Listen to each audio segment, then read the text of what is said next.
Conversations podcast, the Untold Stories of the 3HO Kundalini Yoga Community. I'm your host, Guru Nishan, and I was born and raised in this community, and you matter to me and we matter to me. And so I started this podcast for several reasons, and I list the intentions at the beginning of every episode. Number 1, to break the veil of silence that has long permeated and continues to strangle the 3HO Kundalini Yoga Community in the name of neutrality.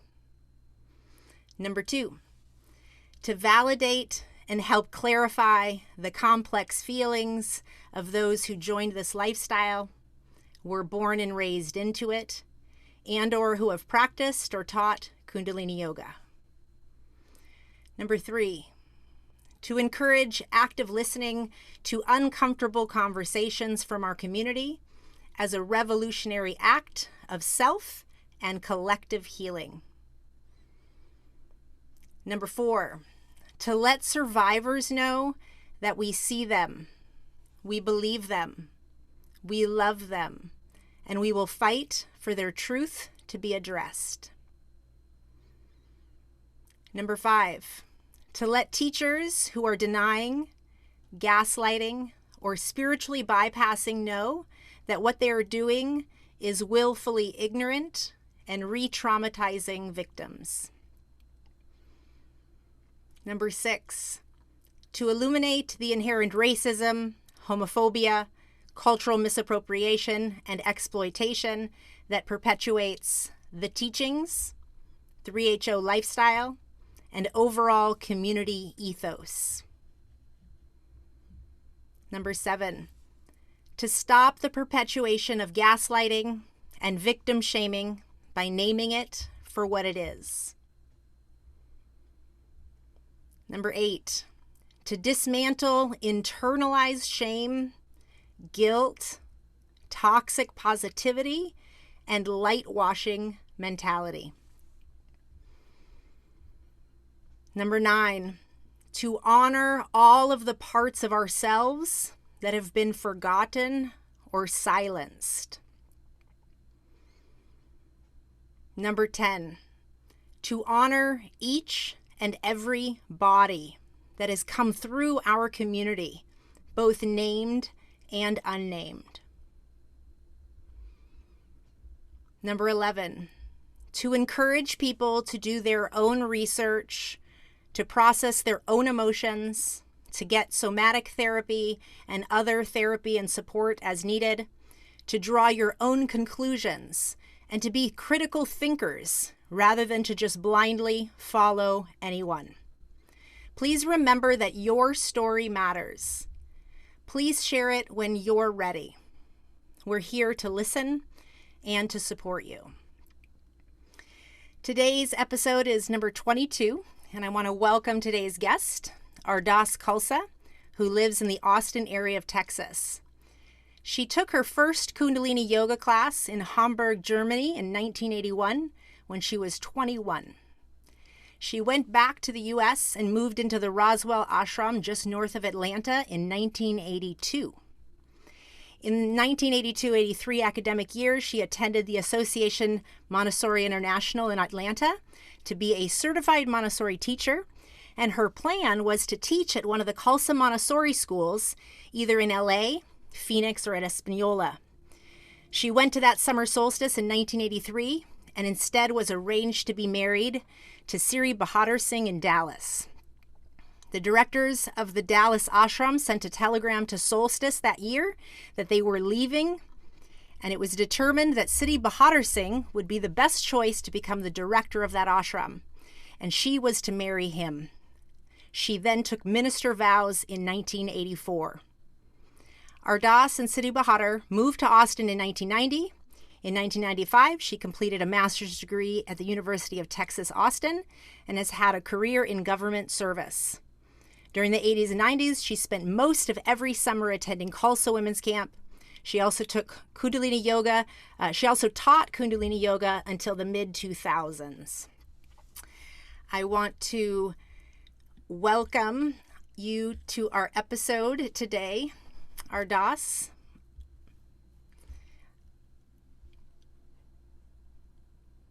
Okay. Hi, good evening, Sean. Thank you Can for you hear being me? here. Mm-hmm. So Thank you you can for, hear me okay? we can, yes. Okay, great. I want to thank you for reaching out and just starting with why do you feel it's important to share your story today? Well, and I wanted to thank you too, good evening, Sean, because I think you have helped to facilitate a lot of healing as this upheaval started unfolding. And I knew, I didn't know this would happen so quickly, but if I get emotional, I'll just need to take a breath. And so I Yeah. appreciate what you've been doing because I think it's been really, really helpful. You're welcome. And please take all the time you need. There's no pace we have to keep up with. And it is absolutely my pleasure to create this space. And I'm happy that people are listening. So everyone listening, thank you. And please perhaps think of sharing this podcast with someone that you know that might not know that it exists, because hearing each other's stories does matter, and it supports each other to even remember parts of ourselves that we didn't even know were there.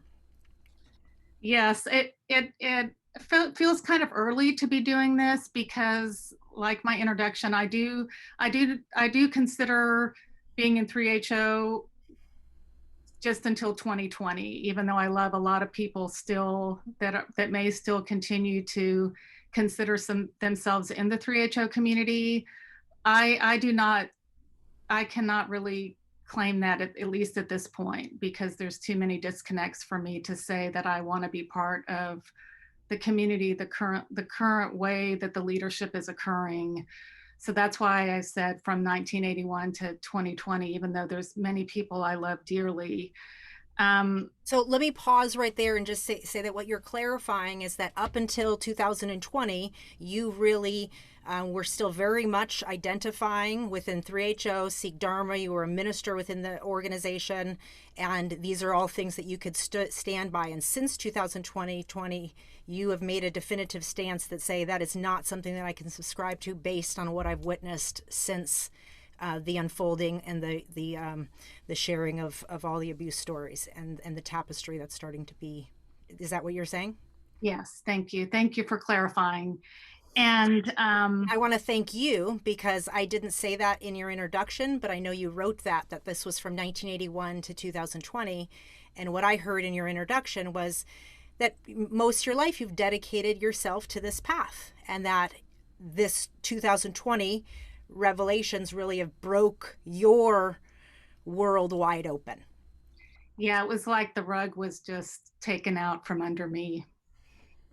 And I think there's been many friends that we've taken this journey together in some different formats to do that. So there's been a great deal of, I think, support within my friends that were within 3HO, and I also have gratefully friends not in 3HO, and also a very wonderful professional community that is really key for me, and also my family, my biological family. And I think it's kind of hard to really understand the complexity of all of this for a lot of people, especially if you're not in it.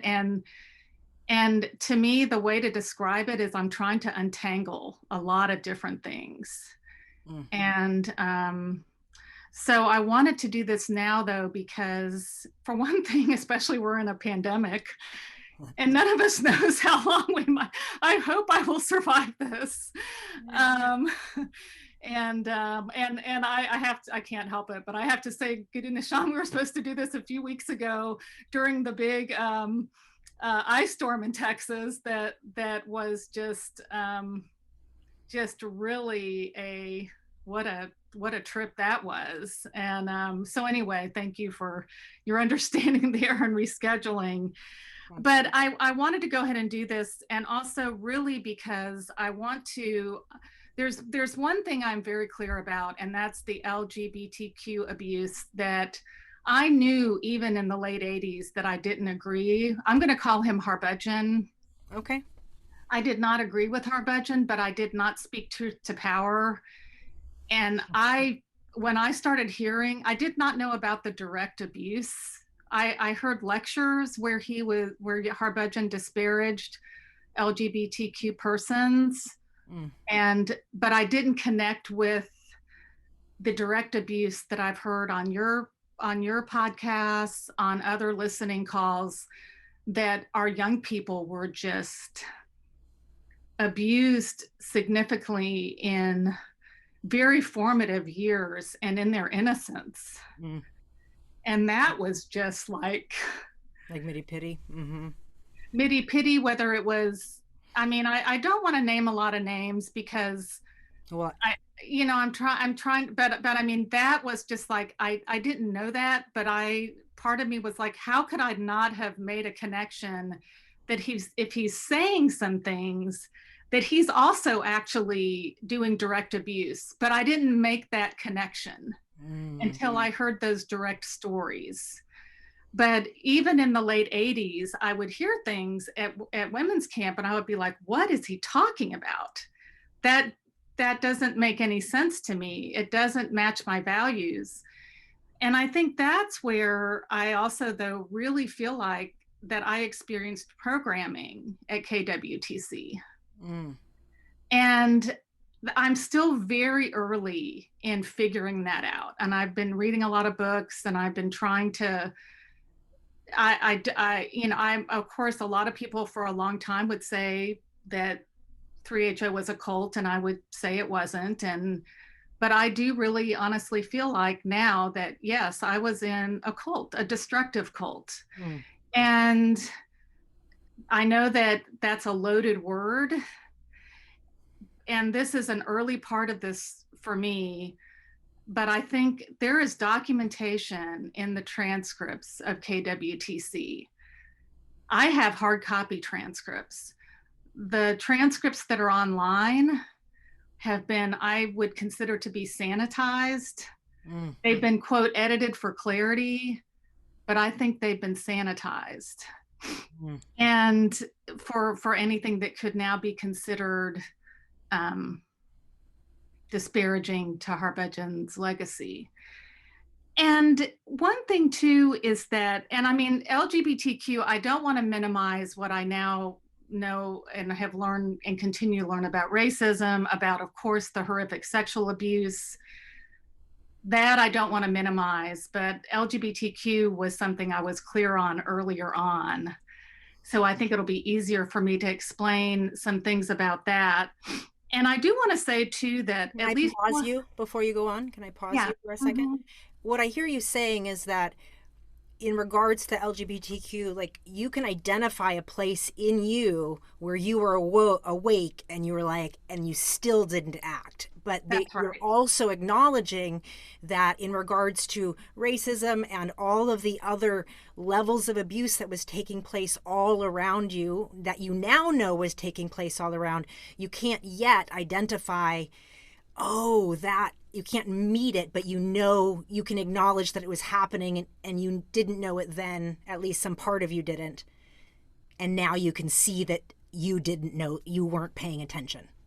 Right. And, or something that I like, it's like the whole concept of Saturn teacher, the whole concept of destiny, like, and I mean, some of the, like, I would raise my eyebrows about very young women being married to very older men.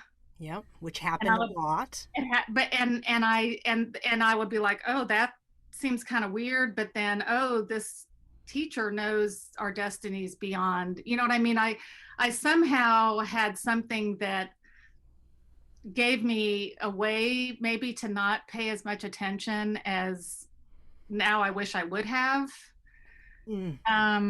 What I also hear you saying is that as you start to look into what quote it may mean to be in a cult, what it may mean, as you start to read these things, you can start to untangle, as you spoke to earlier, things that you might have categorized in a place in you that now can unravel and see it for what it actually is, because you've made this stance that says this is not okay. And the fact that this is being revealed right now means that I wasn't paying attention for decades.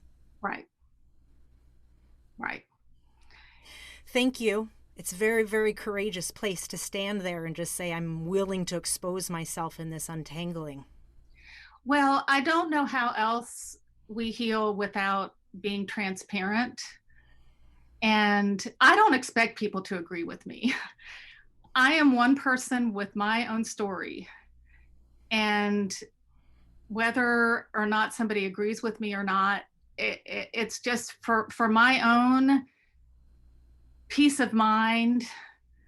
I mean, I have regrets, but if I can speak on the record, that helps with healing.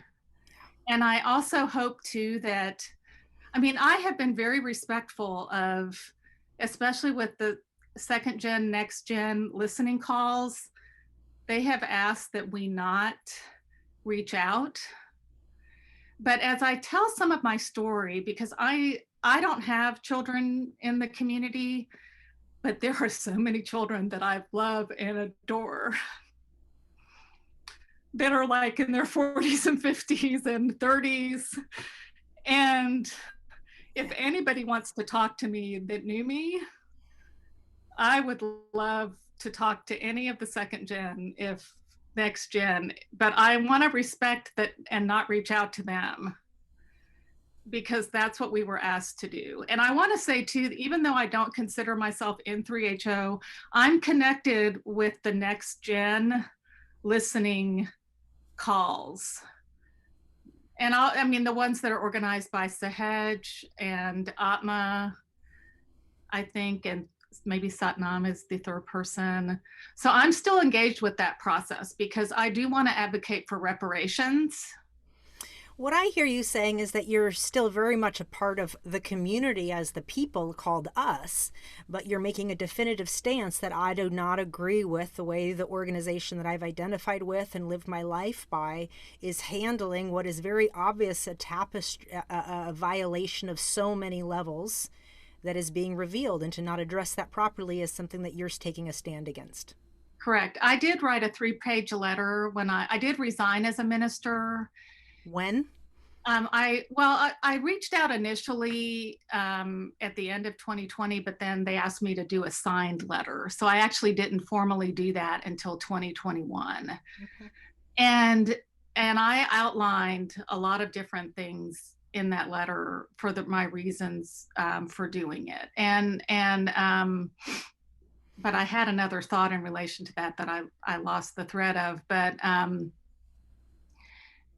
yes, I still do identify. Community is very important, and that is something that it is my hope and prayer that, and I do think, like, especially in Austin area, it's very much of a yoga kind of live and let live community. It has been. And so, like, and I'm kind of getting ahead of the story a little bit, but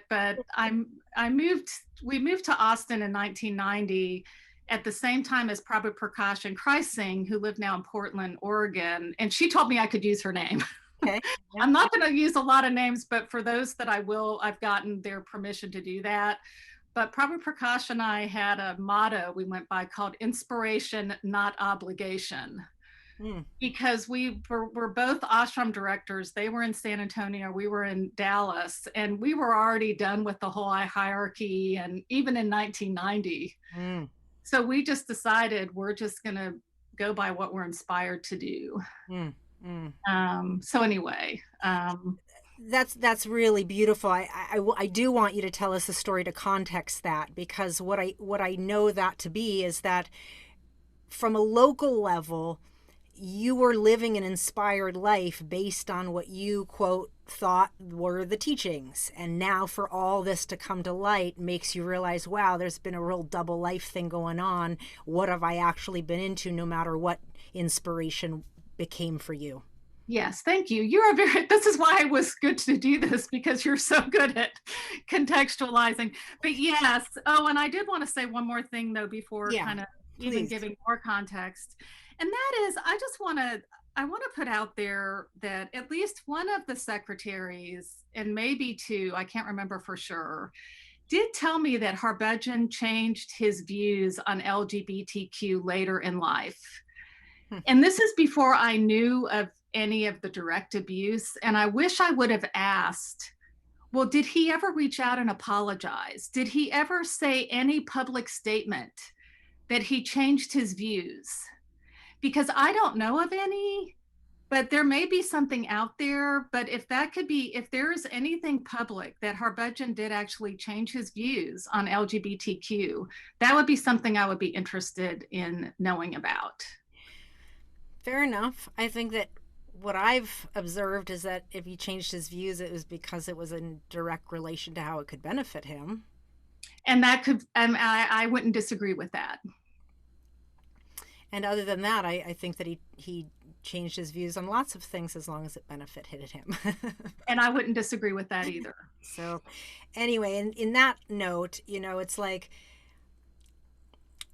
the sadistic level of abuse that's been exposed in regards to his nature and what was really taking place, I think is so troublesome that if one looks at it, if one doesn't look at it, then you can tell that they haven't looked at it because it's that sadistic. Like one would have to be like, how could any daughter of our Khalsa have had that happen to them and not pay attention no matter who it was?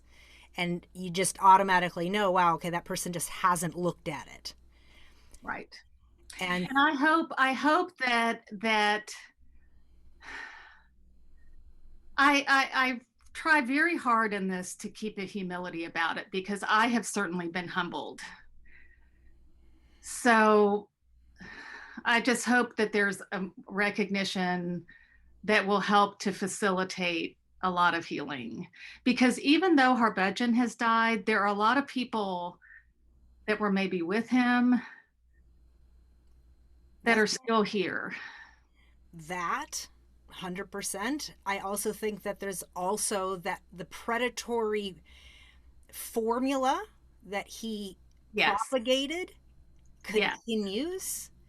Yes. In some teachers, but also in and of itself in the teachings if they are not examined for their predatory ways, so to speak.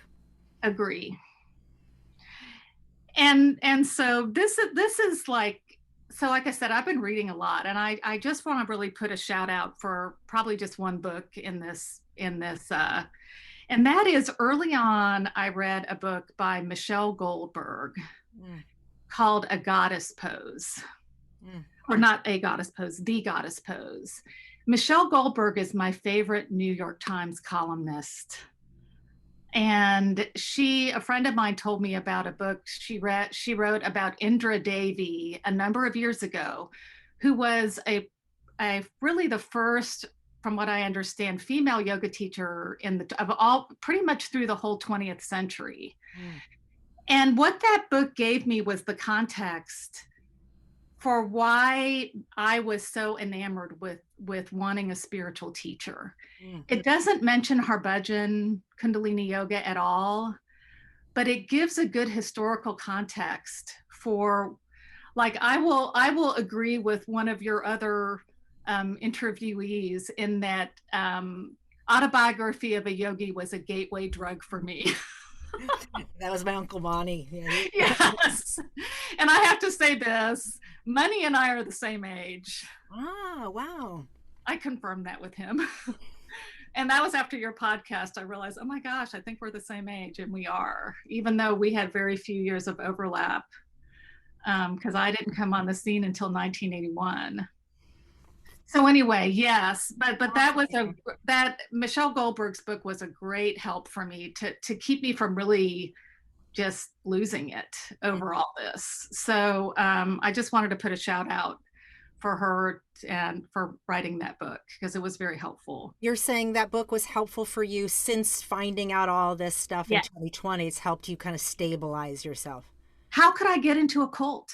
How did that happen?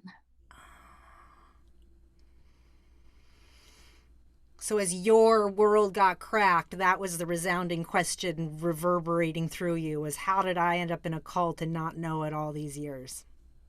Defend it. How'd you defend it? Yes. So what were some of the things you've come up with? Well, I mean, okay, there was a lot of I always felt like I was born a little too late because I always felt like I would have been a great child of the 60s. And I Mm, was really more of a child of the 70s because I was born in 1959. And but there was still, I had an older brother who I adore, but he was, very enamored. And maybe this is actually a good way to kind of kick off even. please give us the Yeah. story. Give us the I've made info. notes, so in case I get lost, I can. You're so good that way, by the way. Like I knew how organized you'd be and being able to share your story today. So yeah, good segue. Way to segue yourself. Yes, another advantage of having have been in government service. So, well, in high school, I did feel like I was like really a child of the 60s, even though I was really more came of age in the 70s.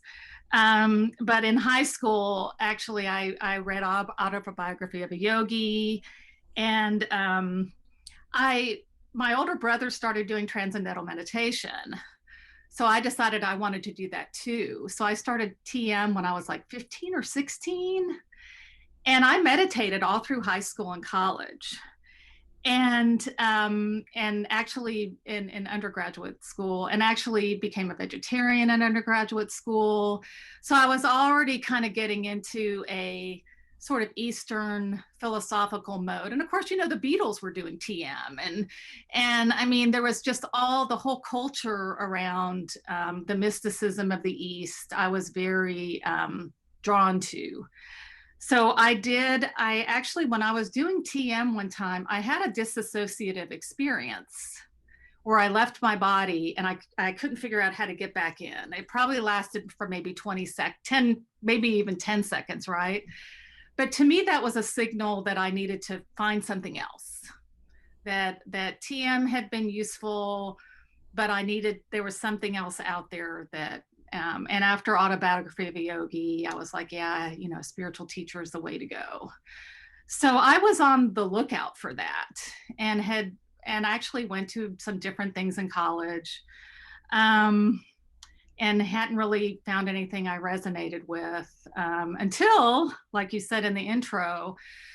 So I graduated from undergraduate school in 1981. And then I had a double major in political science and German. And I actually went to my junior year in Heidelberg, Germany, which was fantastic. And so I decided I wanted to go back and live in Germany. And so in 1981, I went to Germany, and my father, I was actually in Heidelberg working at a army golf course selling green fees and golf balls. Classic. And I had a friend actually from my year in my junior year in Heidelberg that had already gone back to live there too. So we were roommates together, and she was working in the commissary, and I was working at the army golf course outside of Heidelberg. And my father was like not real thrilled that this was my post college work that I was doing. So actually, he met an executive from Stern magazine in Hamburg at some business conference he was at, and so he worked this guy to give me an internship in Hamburg. Mm. So I went to Hamburg, and I was vegetarian in Germany at the time, which wasn't an easy thing to be at the time in Germany.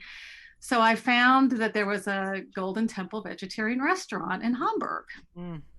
So I went to the Golden Temple restaurant, and I saw the advertisements for Kundalini Yoga.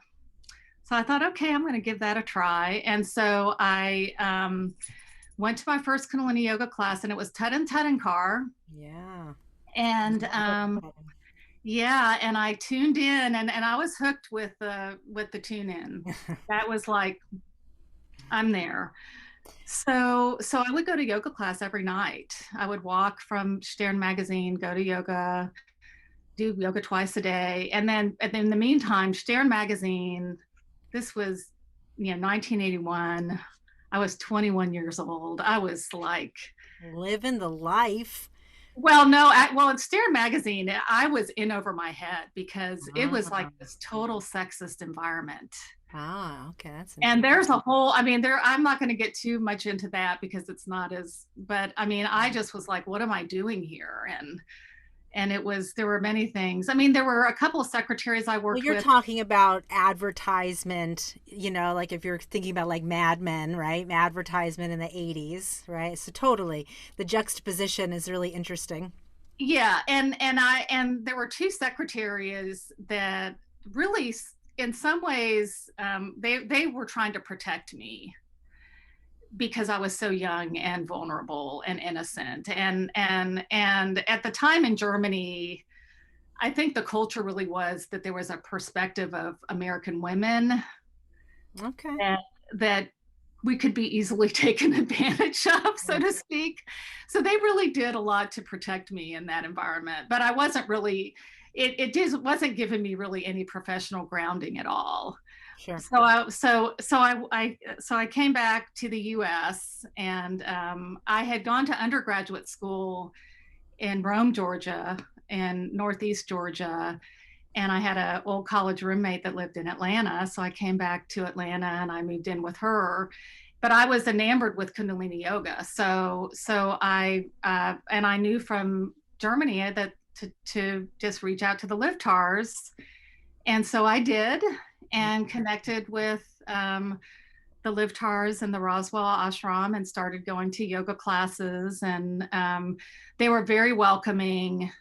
They were very kind. I would go spend the night and on the weekends and get up and do sadhana. And I thought every ashram had musicians like Liftar. And Mhm. I know now they didn't, but Right. so yeah, so I was, and Right then into the magic. I mean, I left sadhana and I was, anyway, so I did, my friend's situation changed. So I ended up then moving into the ashram in Roswell, and that was 1982. And then that spring was my first tantric. And these were in the days when Harbhajan would come and we would have tantric Friday evening, Mm, Saturday, and Sunday.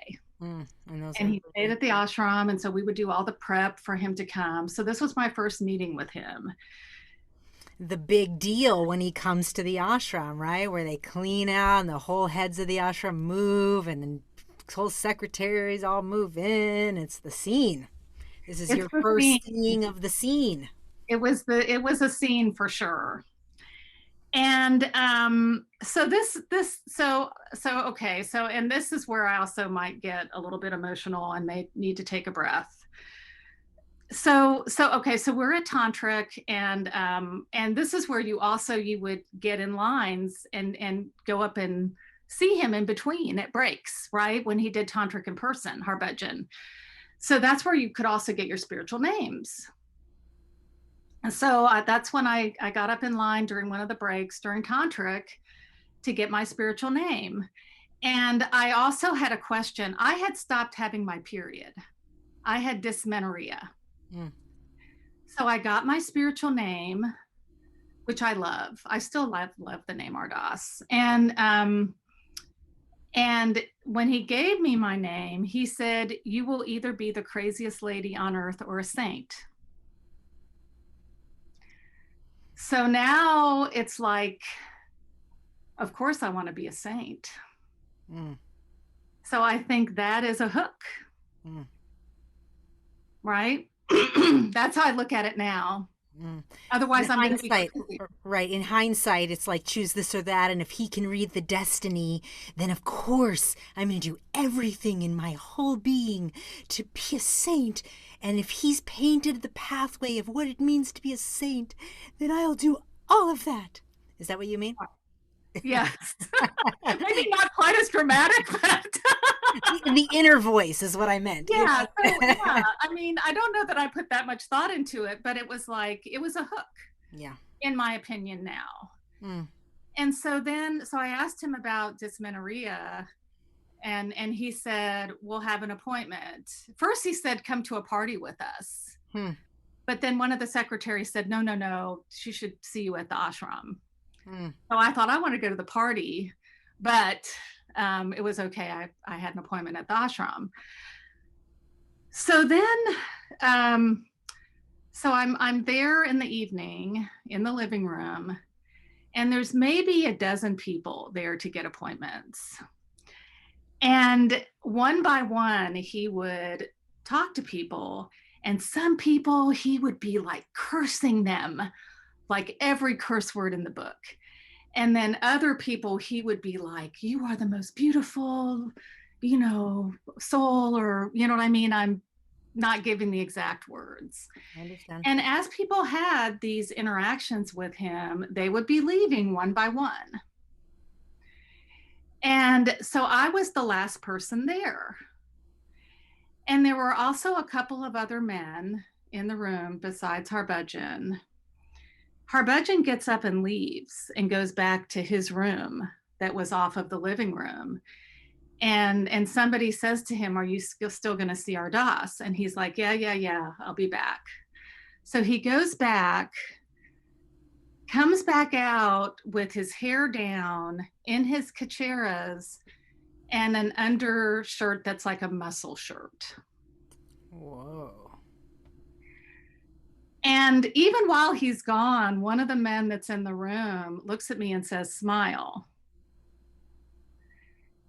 And I think about that now, Guru Nishan, and it just gives me chills. Yeah. Somebody tells me to smile.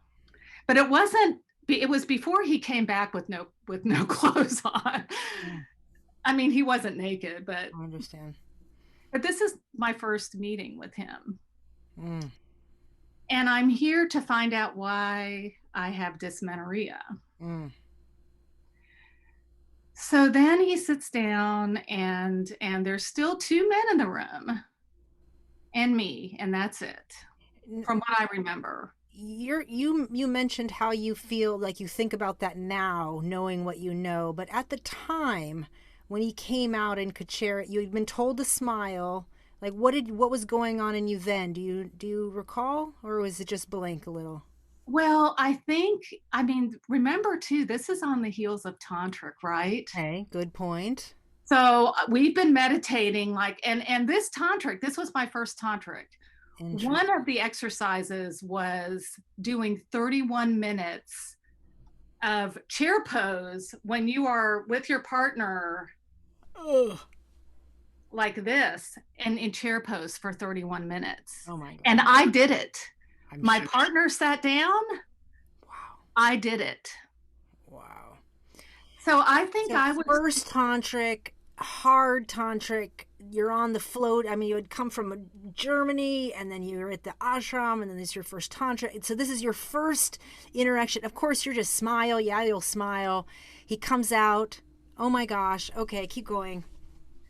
Okay, so he just says to me, he says, I'm going to ask you some questions, and I want you to answer me very quickly and very accurately. Whoa. And he just basically asked me my whole sexual background. No. I don't remember any of the exact questions, Guru Nishan. Whoa. And so then he said to me, after all of these questions, I don't know how many there were, he says to me, and I'm not going to use the faith that he said, but he basically said, we have to anti-Judeo-Christian you. But he used a specific faith, but I don't want to, I feel weird about saying which faith it is, because but he said, yeah, we're going to cleanse you of your previous faith that you grew up with. Interesting. And so then then he says that, and we're going to be done with the interview. He never touches me. He asked me these questions. But looking back, why didn't I say, what is this? None of your business. But no, I'm just sitting there. I think this is normal. This is what happens with a spiritual teacher. Right. The mysticism of the magic of this moment. That's right. This is a blessing. Right. Seriously. Right. But then he never says anything about the dysmenorrhea. So I said, well, what do I do about that? Okay. Now, what that tells me now is that what he was doing was not about the dysmenorrhea. Mm. It was how vulnerable am I? Because if you think of a cult leader, they know how to get at your vulnerabilities. Well, and what we're hearing is that this is part of the formula, that he would do this Right. regularly to kind of trace whatever he was tracing to see the level in which he could penetrate or draw him into the fold. But I hear you sharing it in hindsight a little, like repeat, because when all this happened, did it like keep us in the moment there if you can a little more? Like when all this happened, then what? So like did you just leave and then kind of file it away in your file cabinet, or was this quite significant in your draw further in? So I think in the moment it did not raise any red flags for me in the moment. Okay. And when I asked him about the dysmenorrhea, he said, oh, see a doctor, they can give you some medicine. Ah, interesting. So that was just, you didn't connect that, what he was doing to this at all either. But now you're making that link of like, oh my gosh, that was totally a grooming moment. Yes. Whoa. Yeah. Yeah. And so so then I did well, and I have a key point I want to say here too. Mm, These are my notes. I'm glad. Good. Because and one of the things to me is the whole, and this I'm still at the very beginnings of, is the whole connection with Sikh. And we know now that many of these charismatic leaders use a faith as a cover. Sure. So one of the tenets of the Sikh faith is that you respect all religions, right? We don't proselytize. We have a great respect for every faith. We are one of many faiths. But there was a lot of disparaging of other faiths. Mm. And that happened in my first, we have to Judeo-Christianize you. Mm. Not really, is that really a Sikh thing to do, right?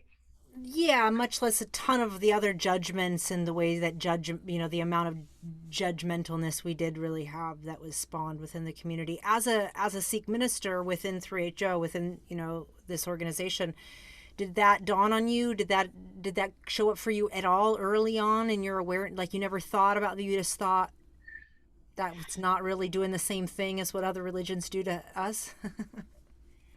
I mean, and this is, and I'm just going to be totally honest here, Mm. because this is painful too. Yeah. I think a lot of this was even about privilege and about feeling better than, You better believe it.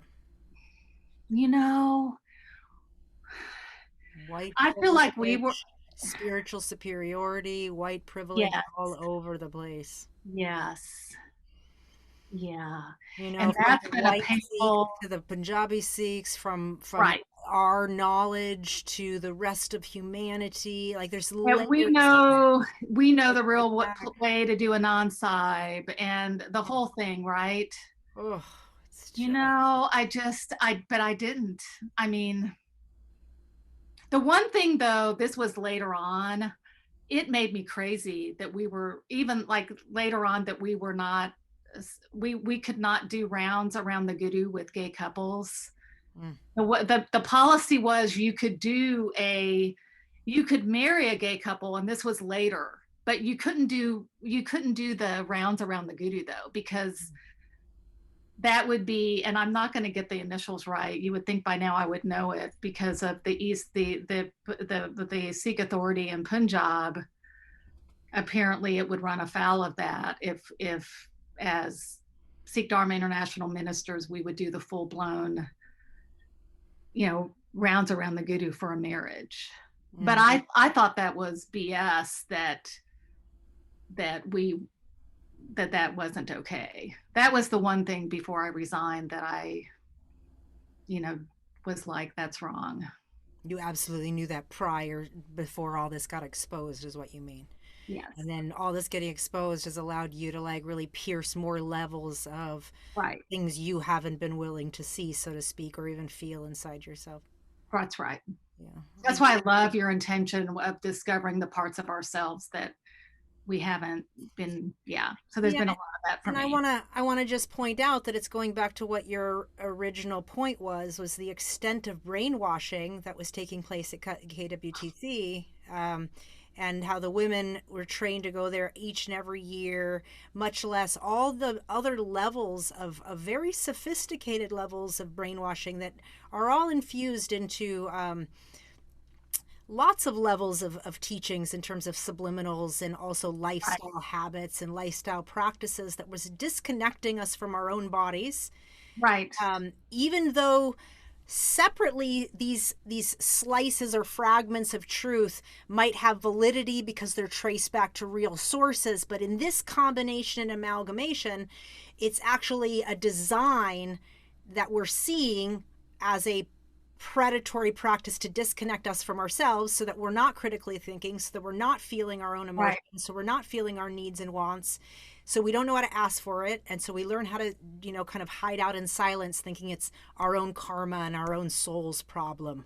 Yeah, we're just kind of, and I was, and I'll get into more of this in a little bit, kind of in survival mode in a lot of ways, especially early on. Exactly. And I want you yeah. to just pause there. I want you to let's just moment of silence for us all. Like that's what this formula is. It's keeping us in constant, never-ending survival mode, Right. disguised as peace, as Right. light. And the Right. disguise is what I think is so important, because psychosomatically, we've been trained to say, oh, this sensation means X, when it's actually the opposite. It's actually a trauma experience that we're calling disembodied enlightenment or something. Right. Right. And collectively, we have to own that and start feeling and let the gravity of that kind of dismember us a little bit. Because whether we are actually able to notice it or at what level we can notice it in our own story, this is a part of the collective programming that it means to really look at what it means to be a member of a high demand group, or Right. a child or a product of a high demand group. And there's studies on this. I mean, there's studies on not just what it's like to join one, but also what it's like to be born in one, and the impacts of these generational imprints on our own brain development and our social development. And I want listeners to hear this, because I found it tremendously profound to read about high demand groups, because there Yes. quite literally is a formula. It's like a 10-point checklist, and it doesn't matter the ideology. It doesn't matter what is the quote technology that's going to save humanity. It doesn't matter the practices even. The formula is very much the same. And you're referring to it in this episode a lot, Ardas. So I wanted to pause on that, because you're talking about charismatic leaders, or, this exists all over the planet, and we can all find ourselves in cults and high demand groups at all levels of society, and we have to be able to recognize them as symptoms. Well, and I've been learning too, and I'm still just scratching the surface. Mm-hmm. And I think a lot of things are cult like. And I've also learned a distinction of what's a destructive cult. Interesting. Because I think that's why I think this is so tangled. Yes. And I'm in my story, there are some very beautiful experiences I have too. Yes. So I think it's very easy then to minimize and say, well, there were so many good things. But from what I've scratched the surface so far, what I was in was a destructive cult. Mm. Make no mistake about it. Mm. And Thank and you. if not for me, certainly for the things I didn't know were happening. And to me, that even if my experience was all blissful, which it wasn't, and maybe for some people it was,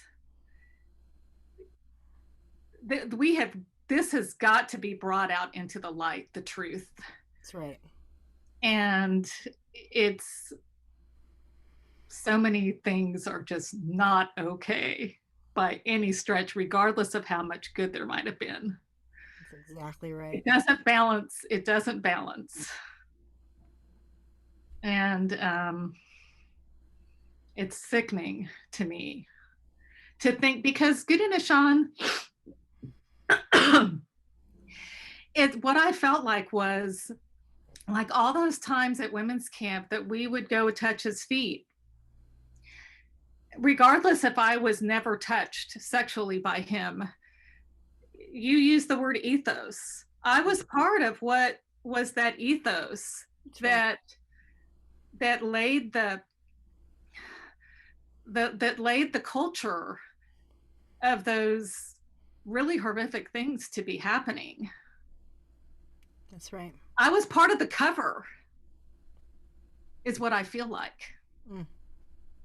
If that makes any sense. It makes so much sense, because the way that I've experienced it in my body is, it doesn't matter that I wasn't actually touched, but I absorbed it as the energy that my body has held for decades, even when I didn't know it was in there. So not only does that make sense, but it also makes sense on the absorption level of it, that this was the permeating energetic consciousness taking place as much as any mantra that was going on. And you're pointing out just really important aspects to how all of this impacts all of us in the collective fibers of the ethos of our experience. And I will say this too, with 2020, even when Pamela Dyson's book came out, my first thought was, well, yeah, she was an adult and they were consenting, blah, blah, blah. This is my own, mind. And I'm not going to say her name but there was a young woman who told her story publicly enough pretty early on. And if it weren't for her, I don't know if I would have woken up.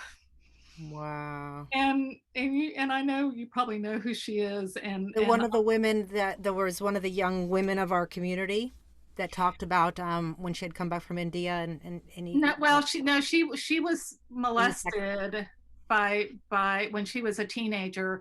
And she was in Guru Ganesha's podcast. The notice of her experience when Guru Ganesha did a very early podcast, her story was in there. I don't want to say her name because she's been under a lot of attack, and I don't want to. I understand. I don't want to, but her, I read, because she had put it in an email. Wow. And as soon as I read what happened to her, and I remember her as a child, it was like the veil had been lifted.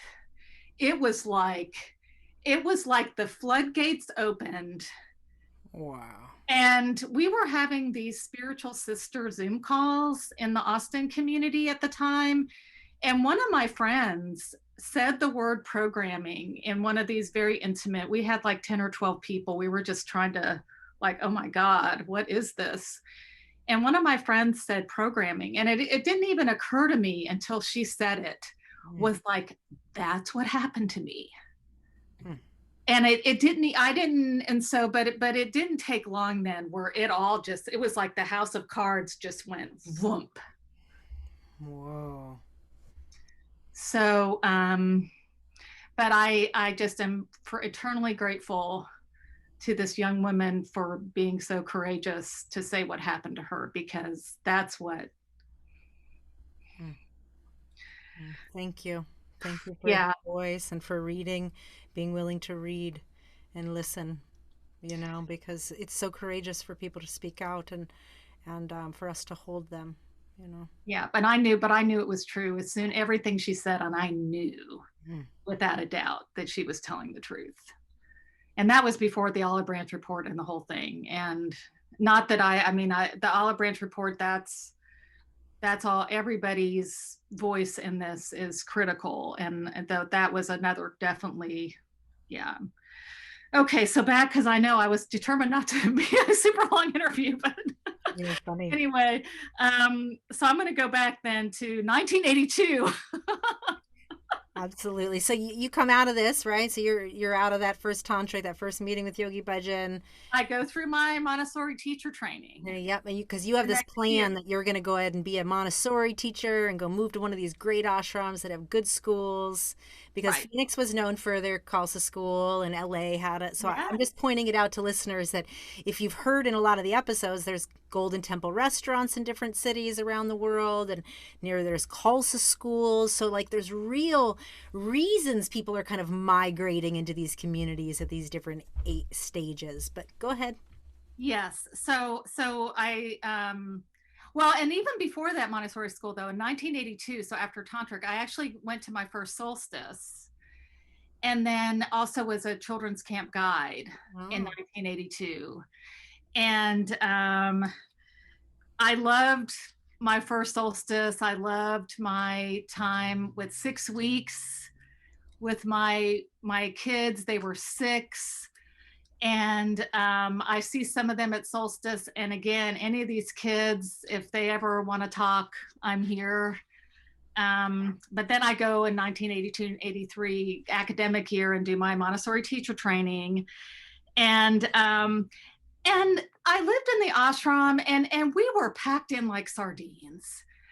And you know what? Somehow we made it work. And I the people that I lived with were so good to me. And even they had small children. They had, I don't know how they did it. Hmm. And somehow we made it work. We were so packed in the it was like a duplex that was made into a single family dwelling. And we had like a 6 day, we only cooked 1 day a week, and then we had all these great meals like 6 days a week, because everybody took their day that they cooked really seriously. We had gurdwaras, and then we would go to the movies and go get ice cream. We would watch football games. This is all in the Austin ashram. Yeah, no, this is in the Atlanta This ashram. is in This was Atlanta. like Sorry. Okay. It's 1982, Atlanta. Right. 83. Atlanta. So, and then this is something else that, like, okay, and this, I'm almost sure that this was during this time. I can't imagine it wouldn't be. But this is as the second next. Do you think, is it preferred second gen or next gen? Do you know? We're really saying we're staying on the second gen and many generations beyond that.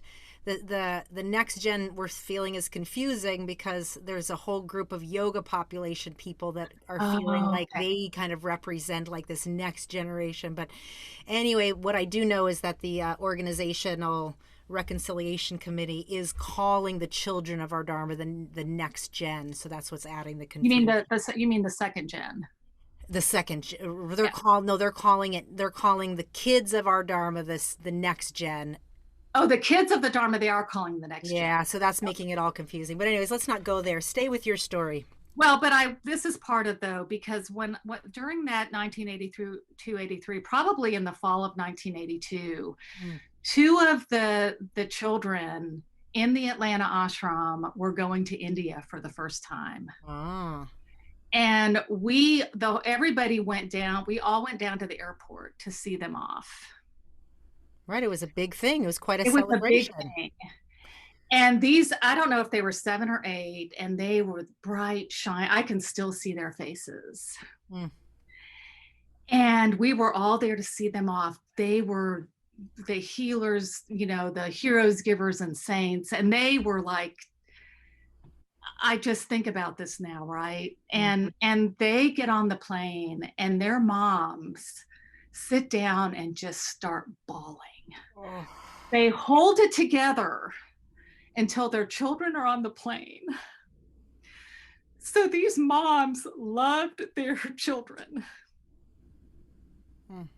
and thought they were doing this great thing for humanity. Mm. So I just wanted to point that out, that this was what we were witnessing, right? During those times. And I've been able to, I've had contact with both of these children as adults. For one of them, not for a very long time. And again, I'm just going to be very I mean, cognizant if it of. was Livtar's, it's probably Livtar's son, I'm guessing, right? I mean, that's Sapir, and then who else? Some of But those I nosy really, folks. I just, I don't know. I just It's feel, okay. I mean, if there's not a related story, it's irrelevant. But I yeah, was just putting yeah, things together that I know. I know. Yeah. So anyway, I wanted to say that. Okay, so yes, then so then I'm thinking I'm going to go to teach in one of the Khalsa schools after I finish my training. So I travel to LA and to Phoenix to I'm pretty sure I also traveled to Phoenix. I'm not sure that I did. I know I traveled to LA, but I get calls from all three schools saying, "Oh, Harbhajan said you could come teach here." And I'm like, "Well, I can't teach in three places at once." So I call the secretaries and say, "What does he want me to do?" And they say he'll let you know at solstice. So, but I anyway. So yes, but Huh. Interesting. yes. So then I am. But one thing I do want to say though, this is something I heard later on, is a lot of times Harbhajan really told people what they wanted to hear. And it wasn't unusual for him to give conflicting information, Mm, is from what I understand. mm. You mean you just heard from other people as they've been piecing things together, so to speak? And even I heard that even from one of the secretaries that he would be, but it was all under this whole auspices of, the spiritual teacher, the. I think it just adds to the mysticism, so then you're kind of like, oh, is he really telling me my destiny? Or did it, and it's Yeah. interesting. Yes. So then I am at Solstice in 1983. And this is when we did 5 days of white tantric yoga. Mm. And this was also the days you didn't get tantric burgers. So you're getting up, you're doing sadhana, you're getting your garlic soup for breakfast with your 2 bananas and 2 oranges. And you don't bring in snacks. There wasn't a yogi tea cafe. You couldn't go get you didn't have yogi tea. You didn't go buy snacks in the bazaar. Waguru chews didn't come till later, huh? No, I can't remember. I don't think we I had even. Waguru chews. They were around. I don't know if they were around in 1983, but things over time. That's But you true. had But I five get what you days. mean. Like you're speaking to all of the kind of the comforts that people witness at tantrics these days. In the early days, you're just talking about it was full on Hold silence, on. full on diet. You were hoarding those oranges and bananas to get you to the day through the day until you got your mung beans and rice after tantric. And those tantrics could last a really long time. And you're doing that for 5 days. Mm. So the fifth day of tantric, and this is when there was the cabin that Harbhajan would have appointments. So the last day of tantric, I get a call that I go have my appointment. So I'm like, okay, I'm going to find out where I'm going to go teach Montessori.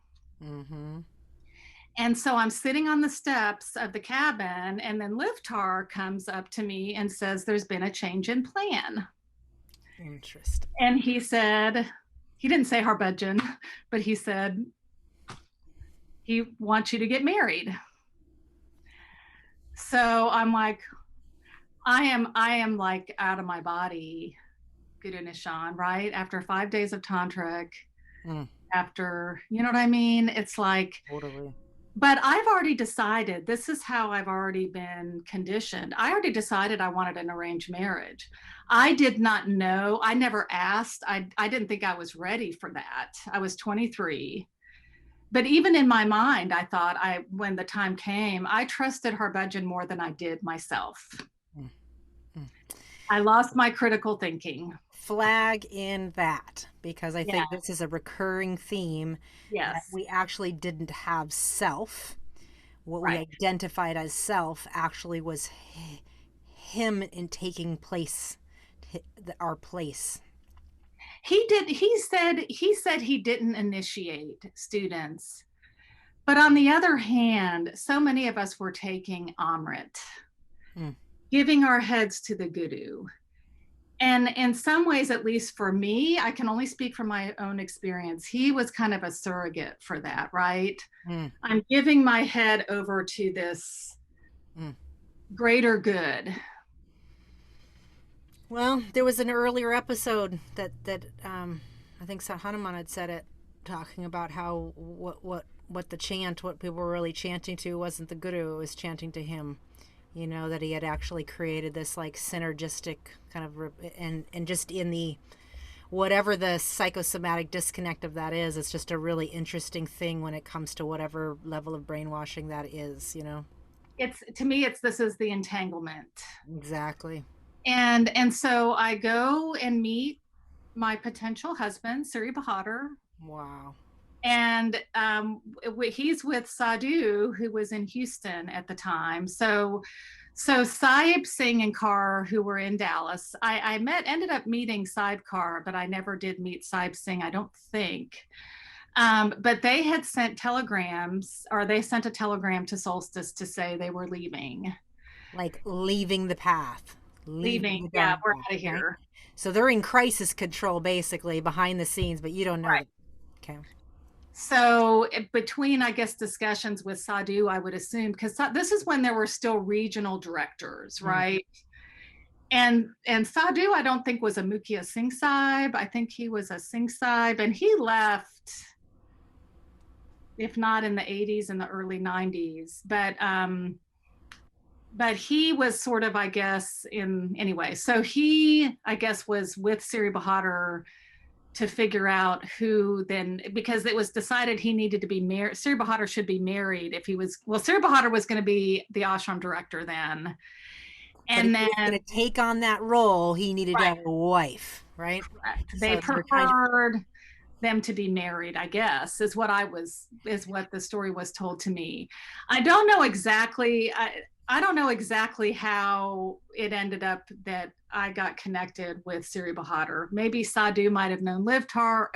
At first I thought maybe there was a list, but I asked my husband about that and he wasn't quite sure if there was really a list. Anyway, it's a little bit nebulous as to how they ended up getting us two together. But then we were taken to see Harbhajan and he said we were a good match. And then he said that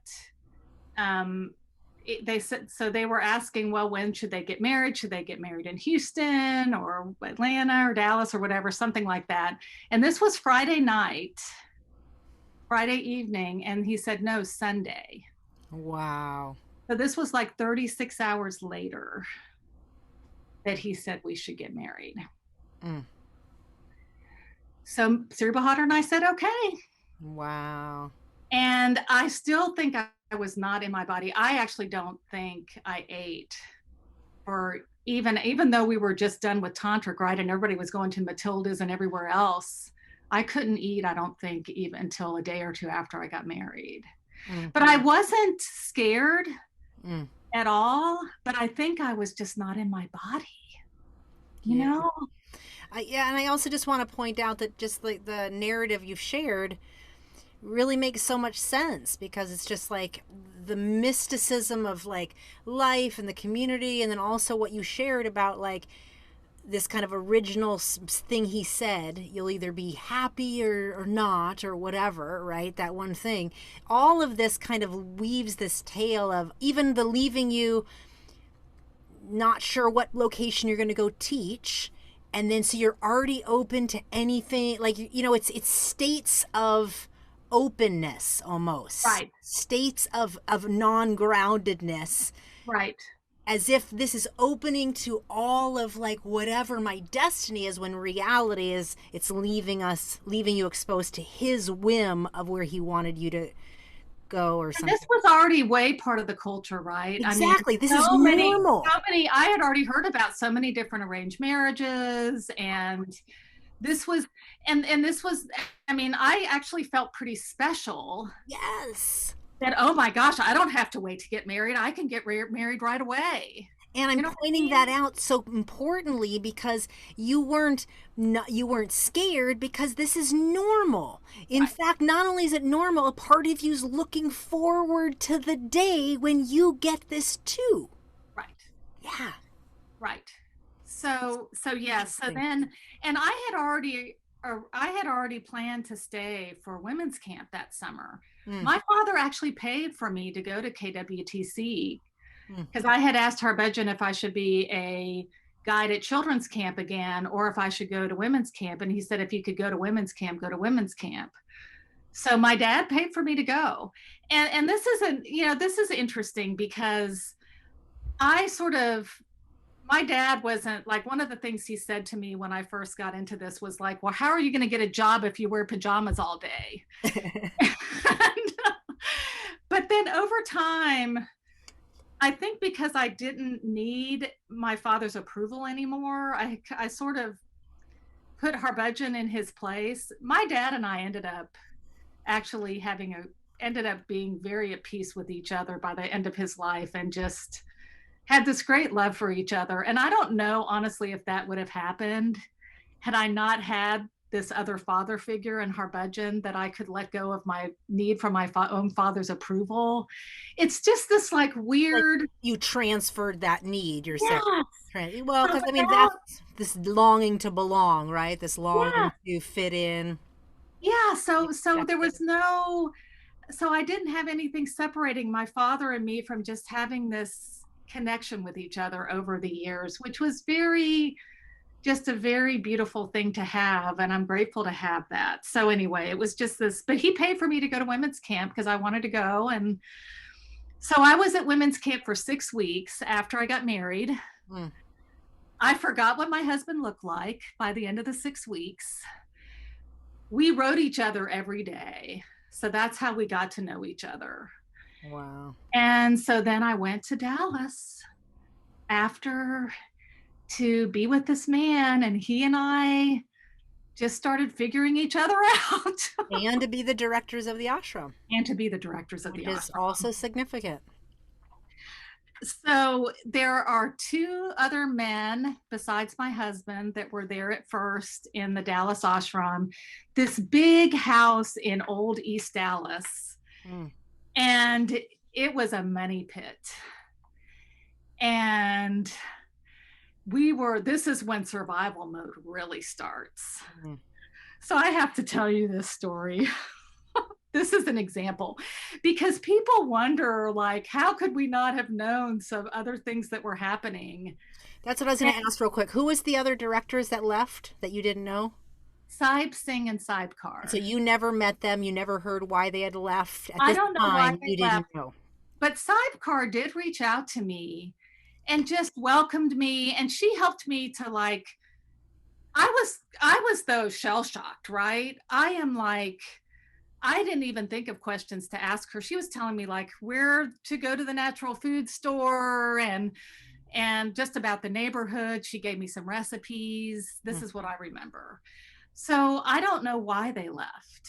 And so this house, though, like this house, for example, was this big, huge mansion that had been divided into a lot of different apartments. And then some of those apartments were functional, some weren't. So really, there was only one functional kitchen. But we really couldn't even heat the whole house. We had like French doors. We would have to put our coats on to go from our bedrooms to go to the kitchen. So, and this is a true story. We had a major rat problem. Oh no. And we had this thing where, like, there were a few of us, including me, that could sign checks, but we had to have a certain number of people agree for any expenditures. It wasn't just people who signed checks could just buy things without checking with other people. And at one point in the Dallas ashram, there were 7 men and me. Whoa. So we had this rat problem and we had to do something about it. These guys decided up in the attic, they were going to set up buckets of water, set up planks, put peanut butter on the planks, so the rats could walk the planks, eat the peanut butter, and drown in these buckets. This is what we were dealing with. And after this, and the rat problem was so bad, rats were eating rats. Oh my God. And I said, forget it.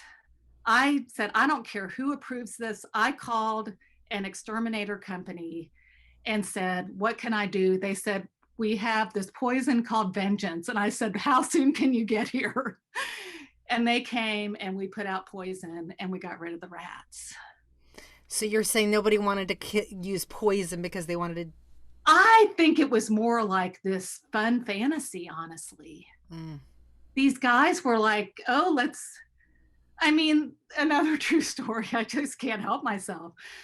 So we really needed a paint job. And so this is when siding was the big deal. So we would have people that wanted to sell siding that would come by our place and want to sell siding.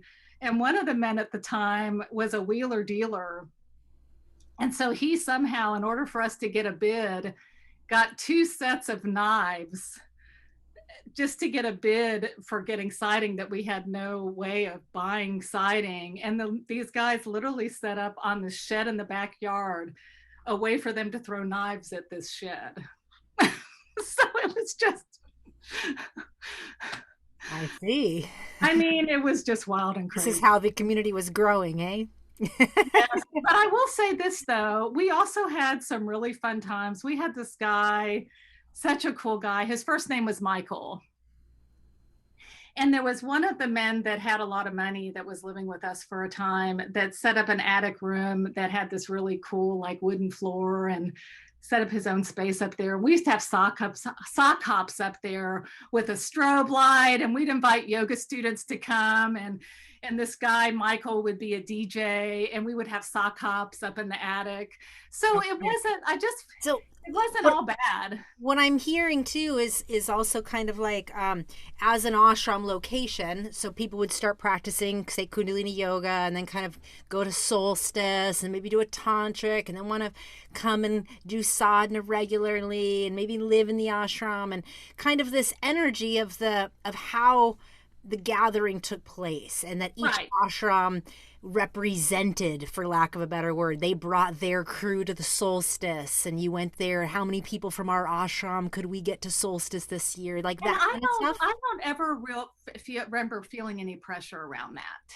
But just in general, I'm more pointing out the community feel, like that this is a part of what solidified this becoming a life and feeling like it's a legitimate community. Right, absolutely. And we were the only yoga in town. We had like a listing in the Yellow Pages. It wasn't even an ad.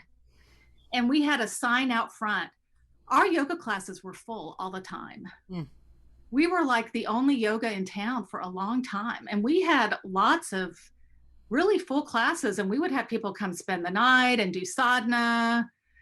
So, somehow I don't know how we did it, honestly.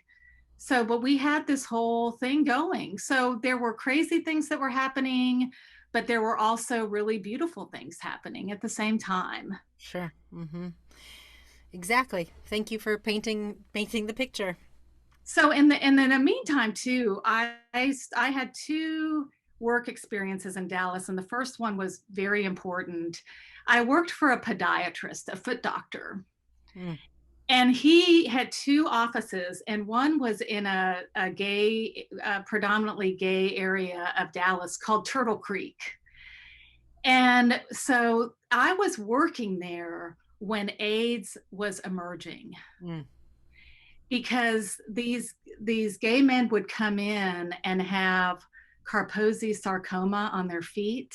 The lesions. I don't know if you remember Kaposi's. I didn't know they were named that, but I remember the legions. Yes. And these men were so beautiful and so kind. And that was when AIDS was it was just beginning. And I remember we had to change our practices for cleaning our instruments and stuff, right? Because of the because of the contagion of HIV. Mm. But I mean, I even got poked by needles a couple times, but I was okay before we changed our protocols, because I would help with surgeries. I didn't get poked by needles in surgery. It was more when I was cleaning up, because one of the things I did was do minor assisting in foot surgery. Now, But this isn't a dharmic company. You're just talking about an experience that you had working. And why the LGBTQ is such a theme for me, Okay. because of the horrific things our LGBTQ community has gone through the years, through the 80s, especially into the 90s, that I had very intimate connections with, and still didn't wake up when I was hearing the abusive language at KWTC. This is why this was such a hard thing for me to come to terms with myself with, because I had these very beautiful experiences that didn't match with what I was hearing from my teacher. Sure. So anyway, I wanted to say something about that. A shout out to my, beautiful people. So then in 1990, so my husband was also in CBB. And the Bahadur that Saad Hahnemann mentioned, CBB, I don't even know what that is. Community Business Bureau that Okay, Saad Hahnemann talked about. Thank you. My husband was also in. As a salesman? Yes. I'm not going to get into the details of that, but except to say that Saad Hahnemann mentioned Bahadur in Texas in his interview, and that was my husband. Got it. Making the connection. So there was an earlier episode with Saad Hahnemann saying, and he was talking about how these companies were set up, like basically so that really good salespeople from all over our community, kind of like were independent contractors, but percentages went directly to the organization or to YB. Anyway, you can listen to an earlier episode, but her husband was linked into that. Thank you for the context. Yes. So given that the natural foods industry was based in Texas, in Austin, that's how we moved from Dallas to Austin. Got it. Because they wanted Siri Bahadur to be in the heart of the natural foods industry. So we moved to Austin in 1990. We live in this mold infested 2-bedroom, 1-bath house, but we were like, oh my God, this is awesome. To actually be living by ourselves for the first time in our marriage. Wow. Right? But we were hand to mouth for many years. And a lot of because of but this was my husband's choice. He wasn't recruited into this. He was looking for a kind of career path. And so when this was just starting, we were like, okay, maybe this will be a good thing to do. Sure. So he didn't have the sales history Saad Hahnemann had already had. Sure. So anyway, but yeah, he was one of the many different sales reps that developed their net with their territories and really helped to establish the natural food industry, and how our organizations really dominated those through the efforts of this sales group. Yes, and Saad Hahnemann's already done, and if my husband decides at some point he can tell his story, but just to kind of provide a connecting thread. Yeah, I like that. Right? Thank you. Yeah. So then, and we moved at the same time as Proper Precaution Christing to Austin in 1990, and Proper Precaution and I are both planning to get pregnant. So I'm 30 at the time. She's a little older than me, and she said I could use her name. She lives in Portland, Oregon now. She gets pregnant. I don't. And this, again, I think is continued the hormonal imbalance that even started with the dysmenorrhea, right? So anyway, so then I decide, okay, I'm not getting pregnant, so I'm going to go to graduate school. And so this is how then I end up getting into government service. I worked for the state. And I worked in also nonprofits first, and then at the county level. And then I ended up 15 years with the state. And then I still do contract work now. And one of my jobs when I was in graduate school, because I went part-time, was at an organization called the HIV Wellness Center. And this is now when HIV/AIDS is full blown. And I was working at the HIV Wellness Center as so many people were dying. Yeah. And I got trained in peer counseling through work. It was what then the Center for Battered Women. And I had this beautiful woman that I got trained with there. So when I saw this job advertised for peer counselor trainer, I wanted to do that. So I went and did this job interview, and I worked with these very, very beautiful men that were supporting each other, doing peer supports. And it was while I was there, this would have been in the early 90s, that really the medications finally, like I remember this one man who really thought he was going to die, and he was so brave. And then the AZT drugs came just in time, and he ended up living. Wow. But then he did end up dying maybe about 10 years later, because he was already like, his T cell counts were really low. So he did end up, still dying maybe 10 or 15 years later, but he lived way longer than he thought he would. Mm. And this is still why I'm going to women's camp. And I'm hearing this BS. Mm. And I just, I don't know why I get into Sean. I don't know why I didn't speak. I did later on talk to friends about it, but I can't explain it. I wish I could. I hold you there. I want to just speak to the power of our capacity to hold and hide information we're not ready to process. Mm-hmm. And that it's the power we have in our own nervous system to do that out of mere survival. I think that's a good way to explain it. I really do. So I want to pause there and just go back to an earlier point you made about how you just were in pure survival mode for so long. And I know you're continually painting the picture for us, and I know you'll carry on. I just want to pause so we can really feel the weight of the story so far, and how do we not see what's right before us? Well, when we're in full survival mode. Yeah. So we're living our lives. And one other seminal thing happens that I want to, well, not just one, but remember 9/11, 2001. This is at a time too, we were doing Gurdwaras, and we were very closely connected with the Punjabi Sikh community, because we had very few Sikhs in Austin. We weren't just doing our own. It was mostly really a yoga community, and which was fine. I mean, I never saw, I realize now how much it's been intertwined, but I always saw the yoga and the Sikh as having some overlap, but not dependent on each other.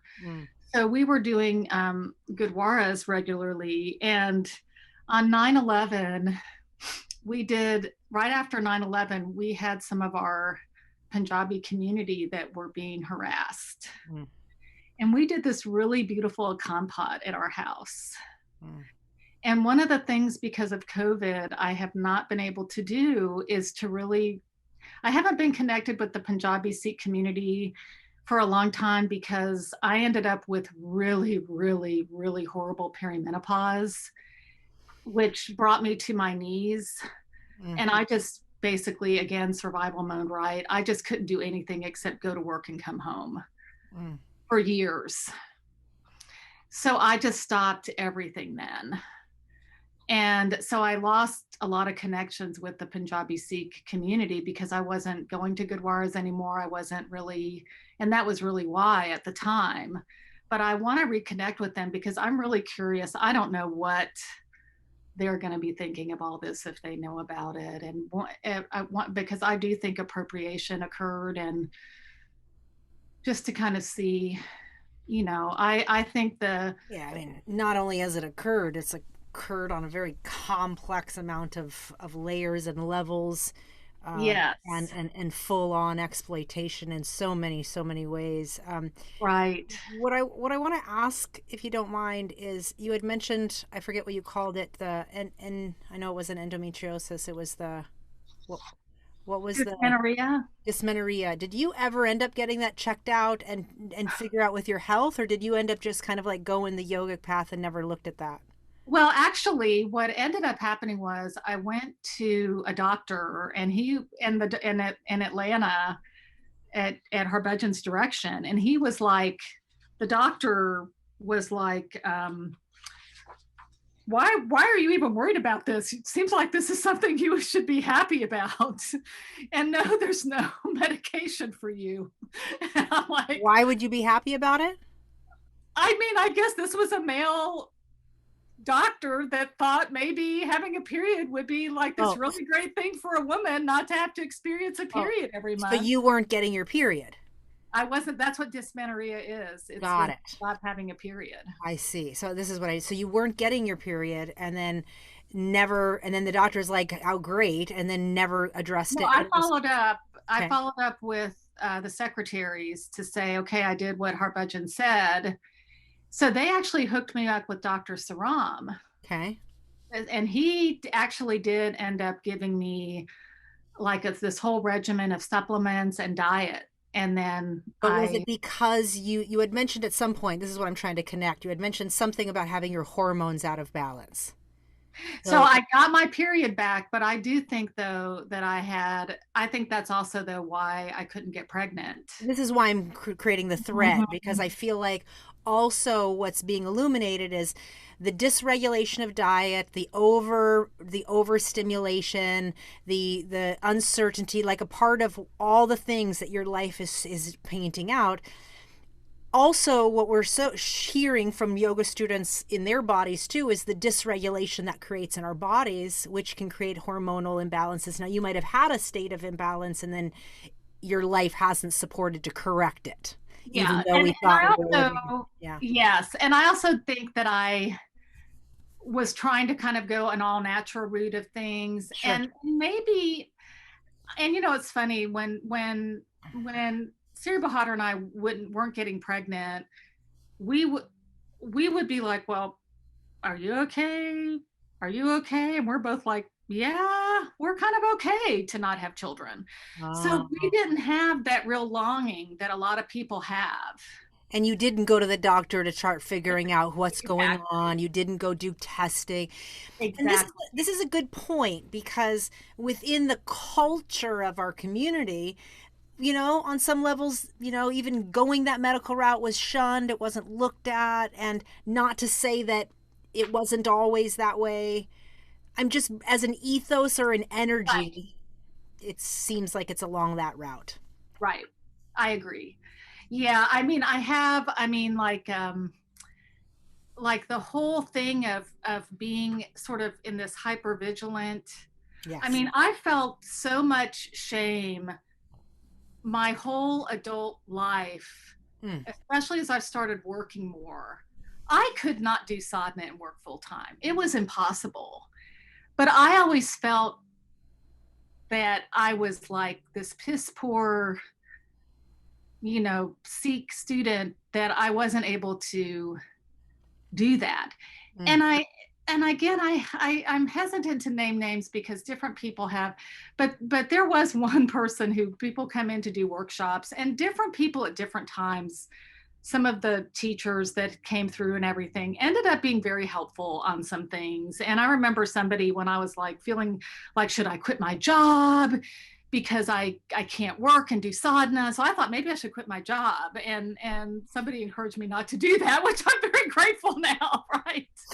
somebody critically thinking. Yes. And so anyway, I felt like I was always less than because I couldn't do it all. Mm. And What a theme, again, it's just a yeah, resounding, echoing theme of just, you can't do it all. And, my own soul, my own karma. And, it's like this constant keep up. And so fascinating how something can be held in a context of like, that's such a wonderful mantra to live my life by, only to now see it in such a different light, to be like, wow, maybe that's actually a state of hypervigilance. yeah. Wow. And once I ended up having severe fibroids, Wow. and it was actually because of a nurse in my gynecologist's office that really worked with me that I didn't end up with a hysterectomy. But I know why women get them. That was always a mystery to me. Mm. And now I know why, and it was also because I had a job that had some flexibility and I wasn't on my feet, Mm. Mm. that I was able to keep my uterus. But I do understand why women have hysterectomies. Because it was many, many years. I popped iron like it was candy for many, many years.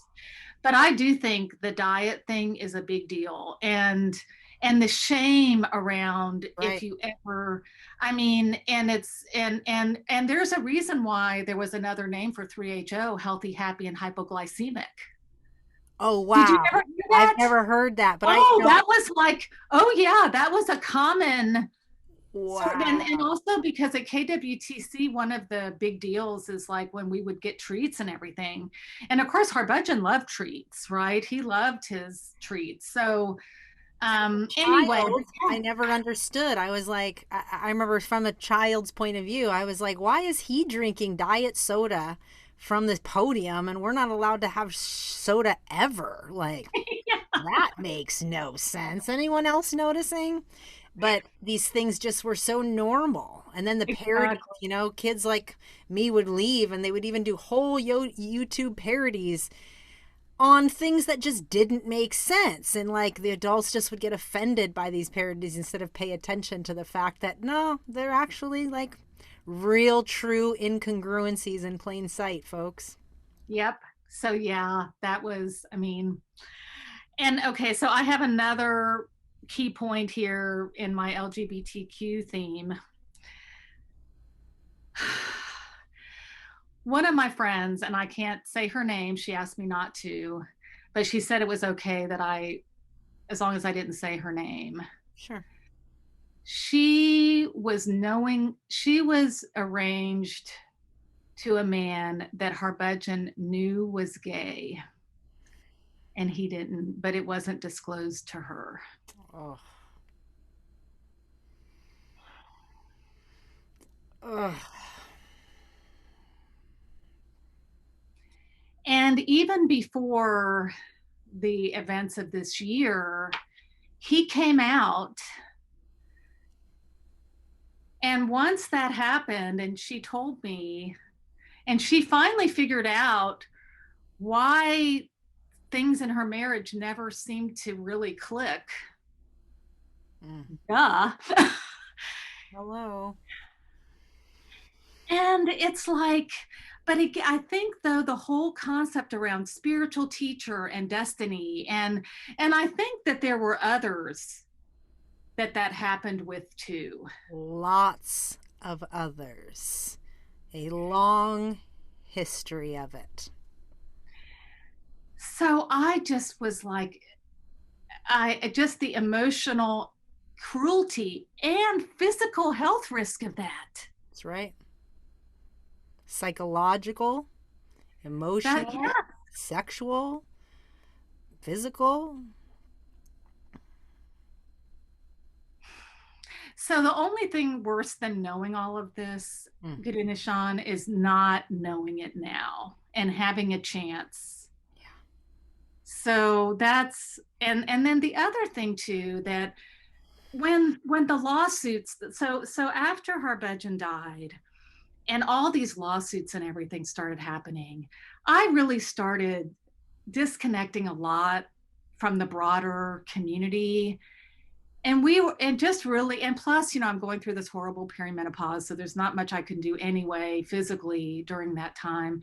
Just kind of ended up going local and just not really having a connection as much, except with friends and family, with broader community. But it just, all that happened with those lawsuits just was like, what is going on here?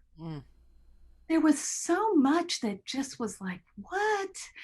And now, of course, so much of it makes more sense now with all of these kids that were the second gen that was encouraged not to get an education, that was all of the, this is why I am so grateful that there are only a couple other people I knew in the community that did government jobs. And it is hard work. And are there some slackers? Sure. But I am so grateful that I have that part of my life that is not entangled in this. Because I have a part of my life, and because of COVID, I could stop wearing a turban without having to, because I wore a turban to work my whole career. You wore a turban all the way through until all the way through 2020. Did you take off your turban? It wasn't until 2020, but we were already virtual. Wow. And so I've told a lot of my close, because I've been working with Texas is such a big state, but I've worked in health and human services. We are a tight community. And I did my last job with the state before I retired from that job was a statewide initiative. So I've got, and so I've told some people, but there's going to be a lot of people because they loved hearing my story. I'm like, well, I got an addendum for you. Volume 2. So you're saying your identity in your work government life has always been turban wearing Ardas. And this is the first time in your meetings virtually, now they're seeing you not. So I had sort of like an Ardas unplugged look that was with like when we were doing something more casual, I would maybe like wear a scarf with a braid. Sure. Instead of wearing the full-blown turban. But no, this no flowy hair action. Yes. Wow. Yeah. Wow. So Sean, it's just like, I think to kind of almost come full circle because you brought this out, I realize that I'm at the beginnings of this. I feel terrible about the rampant abuse that has occurred and want to be a part of the solution to help facilitate healing for all of us. And this, to me, what you're doing is part of that. And I have no interest in being part of an authoritarian model. And we are still in that, yes, to me. And I know that there are people that are trying to do something within those structures. When I resigned as a minister, I was told I could put it on pause if I wanted to. And I'm like, I said, I don't see anything happening that's doing anything differently here. So no, that's not where I'm going to put my energy right now. There's a lot of work in the world to do. And so, yeah, I think that, okay, there's compassionate reconciliation. Where's the word truth in that process? Thank you very much. And I will say one other book that was very helpful for me very early on, which is Desmond Tutu's The Book of Forgiving. Because that gives the truth and reconciliation process. Exactly. And clear examples of that. And forgiving is not holding accountable, is not holding accountable. That's right. right? It has to be initial acknowledgement before That, one can move into the stage of truth and reconciliation. that's right. And as an organizational body, there has not been official acknowledgement of any abuse, sexual, financial, or all the predatory abuse that has taken place. That's right. So that is and I do offer up. I also, and there's some people I have already connected with to a degree, but there is a treasure trove of information to get at the programming through those KWTC notes because it was systematic. Mm. You go back and look at year after year, and I've just scratched the surface because it's painful to go look at. But even because I wanted to be sure of some things before this interview, so I had to force myself to go back to those notes. And it's like, so I let myself listen to that and do nothing. That's right. It's just atrocious to read in plain sight. yes, Mm. yes. So anyway, so yes, there's documentation there. I've heard where on some people's posts, I don't know where I read it, but somebody talking about how when they looked at the videos of the transcript, how he was doing signs and symbols and stuff like that, and then he would say certain things, or people that have listened to many of the lectures, how they talked about a certain formula of his languaging in the way he started, what was in the middle, and then what was at the end, and tonality and certain things. And I find that interesting. I've never gone back and looked at notes and these things, but like you said, the programming is in the proof of the pudding, which is the lectures themselves, which is this body of work. And one more thing, Siri Bade, who just passed, Yeah. he was atrociously abused every summer. Oh my God, isn't that true?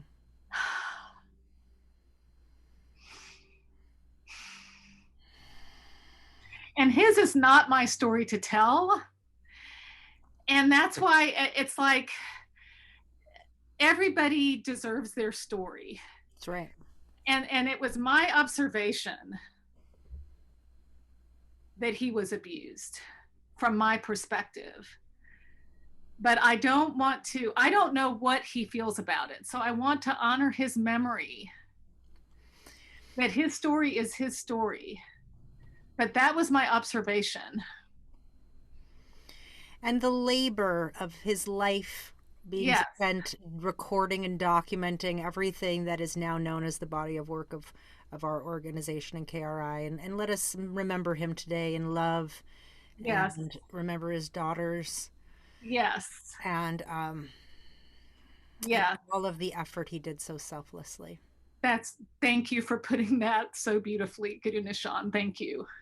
Because I thought that was just like the timing of that, I thought was, and especially too, since our interview got delayed by a few weeks because of the ice storm, the snowstorm in Texas. So, but maybe it was meant to be that today was the day. I'm thinking it was the wisdom of the universe. So timing is always in our favor if we allow it. Yes. It just doesn't always seem that way along the way.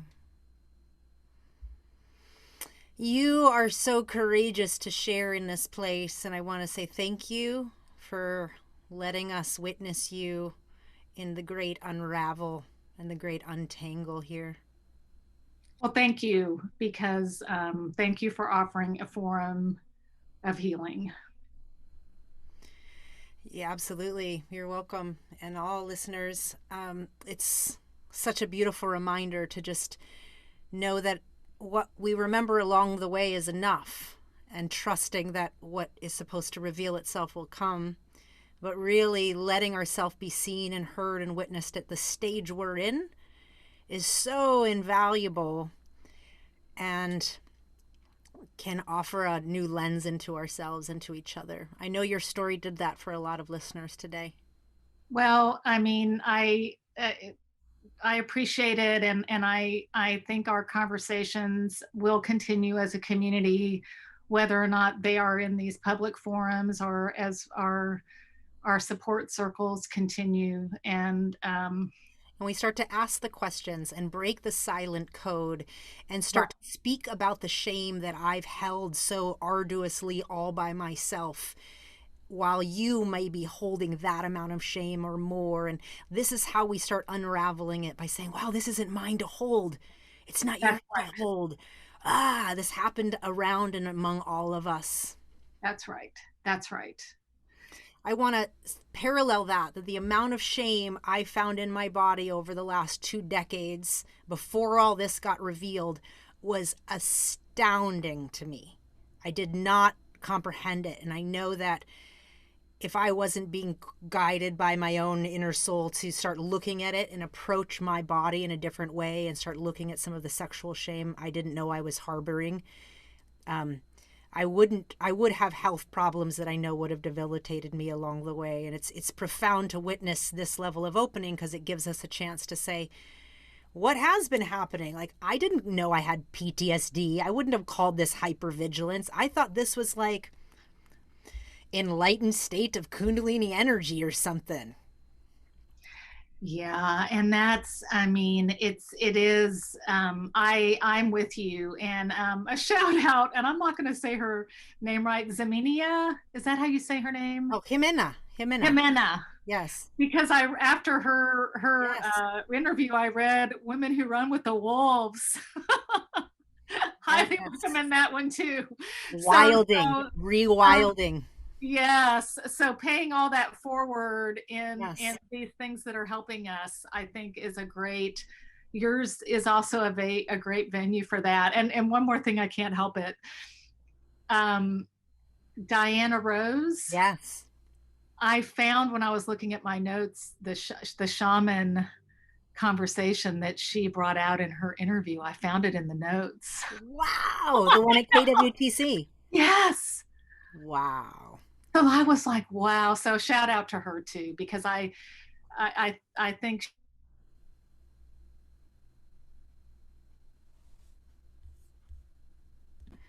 Yeah, it's so beautiful how when hearing somebody else's story and then you can verify your own timeline along somebody else's timeline. And I want to say on that note, I feel like my story, even though I was a child, really kind of timelines yours a little. I have a brother who's in Hamburg, or who was in Germany now. So shout out to my brother. I know he's listening, Kieran. And he also practiced there in Hamburg, and many years later. And then also, I think you were a guide at my children's camp, because I must have been there around 83, 84, but I was a young, like 5 or 6 toddler. So was that the summer of 1982? It would have been like maybe 83. So I was in women's camp in 80. By then. Okay. Yes. But anyway, these are just interesting things. What I found so fascinating about these times is like, wow, you really do have connections with children, and children really connect with you, even if it's not in their conscious memory, it's in our body memories of like, wow, there are people we know. And now that can also be bad in the sense that there was violation occurring too. But on the other note of that, there was also genuine love and bonding taking place of genuine hearted people that were there to serve and really live up to their own integrity, like you're speaking to. And our community is made up of that. And that is exactly why, if any of those kids remember me, I literally have my paper copy of like our women's camp. Like I have the pictures of us, of each and of our missals.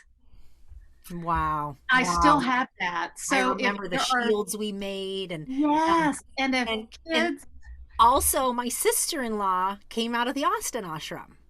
It was Cable. Yes. And so I knew you must know her. And so just as you were telling your story, I was like, what? Is Mangala your brother? No, he's my brother. When our parents married when we were both 3. So he's your stepbrother, but we grew up together until he went to India. So we're quite close. Yeah. And Mangala and Cable lived in Austin the first few years. So I got to know Mangala a bit also. And I'm still in touch with Cable Yeah. through Facebook a little bit, the little barely amount that I put on Facebook. So yes, that was so funny too, to have Money talk about Mangala and Cable's wedding. And that was right after 9/11. And I just remember it was so courageous of her just to head on to New Mexico for her wedding. Yep. A lot more of us, I think, would have ended up there if it weren't for 9/11. But anyway.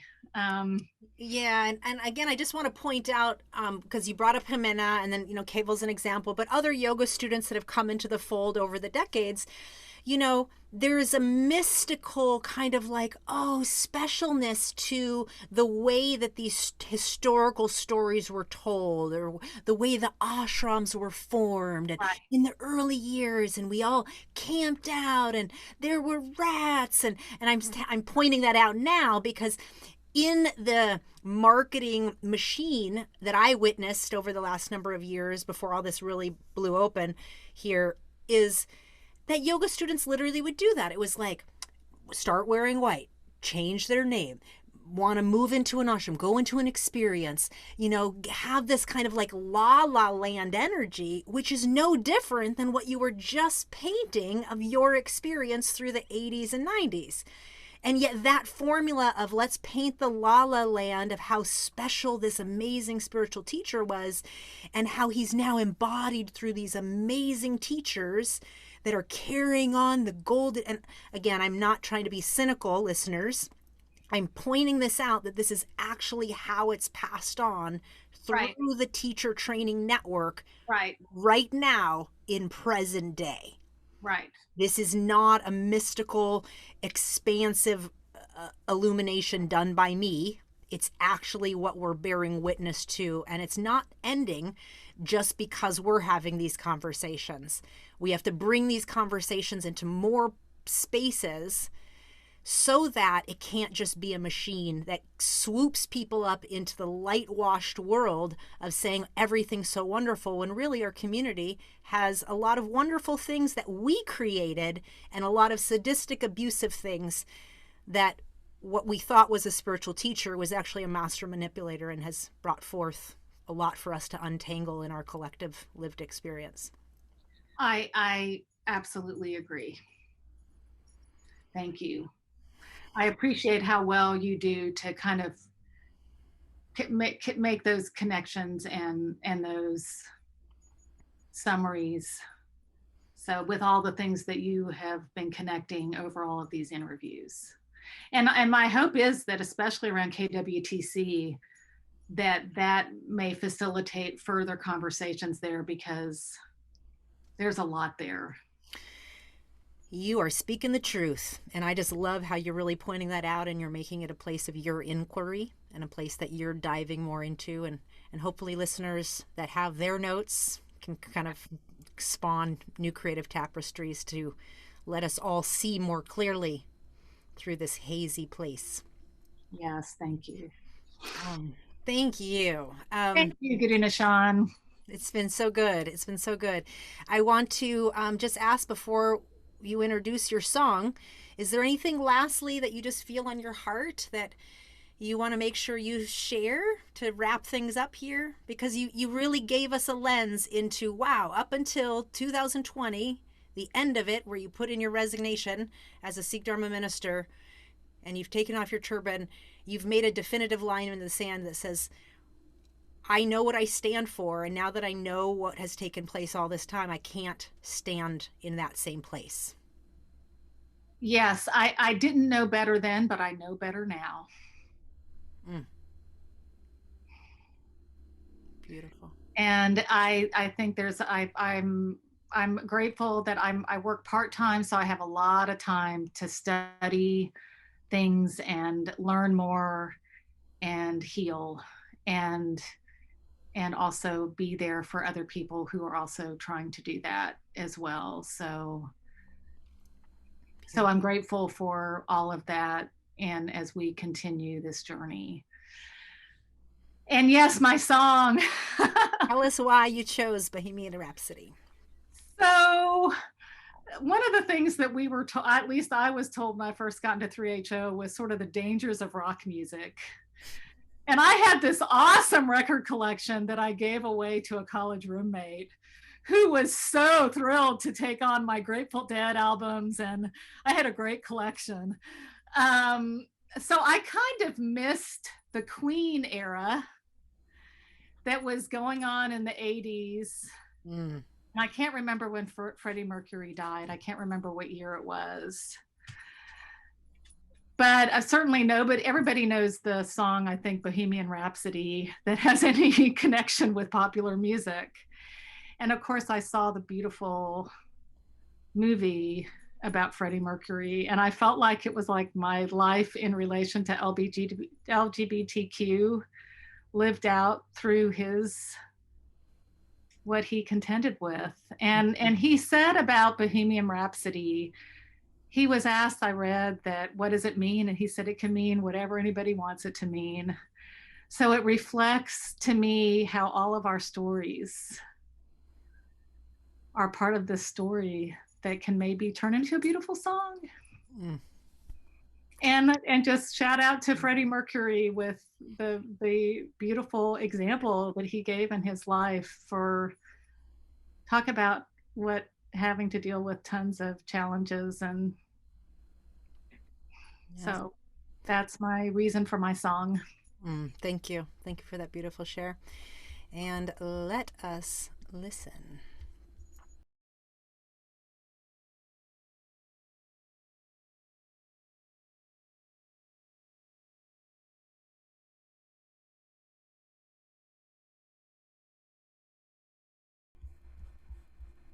And for copyright purposes, we don't listen to the whole song, but you can listen to the Uncomfortable Conversations podcast playlist on Spotify. The link is below. You can also contribute to this podcast by making a one-time or monthly donation at gurunishan.com/uncomfortable conversations. This has been another episode of the Uncomfortable Conversations podcast, the Untold Stories of the 3HO Kundalini Yoga Community. Thank you so much for listening. Please do me a favor and share this podcast. We are available on all podcasting platforms. And if you would like to be a guest on the podcast, please send me an email at gn@gurunishan.com. I want to thank our guest today again, Ardas, for being here. And we'll see you again on the next episode.